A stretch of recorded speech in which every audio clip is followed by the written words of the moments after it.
രേണുസുതി എന്ന പാവപ്പെട്ട ഒരു സ്ത്രീയെ തകർക്കാൻ വേണ്ടി കച്ചകെട്ടിറങ്ങിയുന്ന കുറച്ച് വിരലിലെണ്ണാവുന്ന കുറച്ച് വ്ളോഗേഴ്സ് ഈ നാട്ടിലുണ്ടെന്ന് ഇപ്പൊ ജനങ്ങൾക്ക് അറിയാം.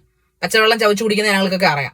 അതിന്റെ ഒരു ഭാഗമായിട്ടായിരിക്കണം അവരുടെ മൂത്ത മകനായ കിച്ചു, സുധിചേട്ടന്റെയും രേണുവിന്റെ മകനായ കിച്ചുവിന്റെ വ്ളോഗിൽ നിന്ന് കട്ട് ചെയ്ത ഒരു വീഡിയോ, അതായത് അവന്റെ സ്വന്തം വ്ളോഗിൽ അവന്റെ അനിയനെ കാണാൻ പോകുന്ന ഒരു വീഡിയോ കട്ട് ചെയ്തെടുത്തിട്ട് പറയുന്ന തോന്നിവാസങ്ങൾ എന്തൊക്കെയാണ്. ജനങ്ങൾ, നിങ്ങൾ ഇതൊക്കെ കാണുന്നില്ലേ? ജനങ്ങളോട് എനിക്കതാ ചോദിക്കാനുള്ളത്. അതായത് അവന്റെ വ്ളോഗ് പോയി കാണുക നിങ്ങൾ, കിച്ചുവിന്റെ.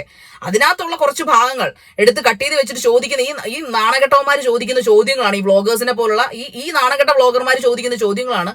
സുധിച്ചേട്ടന്റെ ട്രോഫികൾ കട്ടിലടിയിൽ കൊണ്ടിട്ടിരിക്കുന്നു, സുധിച്ചേട്ടൻ കിട്ടിയ രേണുവിന്റെ മക്കൾക്ക് കിട്ടിയ വീട് കാണിച്ചിട്ടിരിക്കുന്നു, നോക്കൂ ഇതെന്നാ തുണി അലക്കുകാരുടെ സ്ഥലമാണോ, എന്തായാലും ഈ വീടൊന്ന് വൃത്തിയാക്കാൻ ഇവിടെ ആരും ഇല്ലേ, അവരുടെ കൂടപ്പുറങ്ങൾ എന്തിനാണ് അവിടെ താമസിക്കുന്നത്? ഇവന്റെയൊക്കെ കുടുംബസ്വത്താണോ രേണുസുതിക്ക് പകുത്തു കൊടുത്തത്, അല്ലെങ്കിൽ രേണുസുതിയുടെ മക്കൾക്ക് കൊടുത്തത്?